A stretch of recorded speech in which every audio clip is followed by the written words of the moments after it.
রোজ রোজ video post করছি। আজকে একটা সিম্পল রান্না বানাচ্ছি, কুঁদরি পোস্ত। জানি না আপনাদের ভালো লাগবে কিনা। কুঁদরি, আলু লম্বা লম্বা করে কেটে নিলাম। কড়াতে সাদা তেল দিয়ে কালো জিরে ফোড়ন দিয়ে কুঁদরি আলু ভালোভাবে ভেজে নিলাম। শিল নোড়াতে পোস্ত, শুকনো লঙ্কা দিয়ে বেটে নিলাম। আলুগুলো, কুঁদরি আলু কড়াতে দিয়ে সামান্য ভাজা ভাজা হলে বাটা পোস্ত ওর সঙ্গে দিয়ে ভালো করে ভেজে নিতে হবে।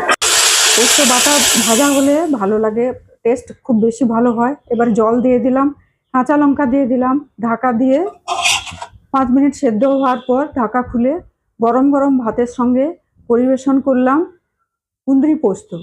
আহা, কি দারুণ হয়েছে খেতে।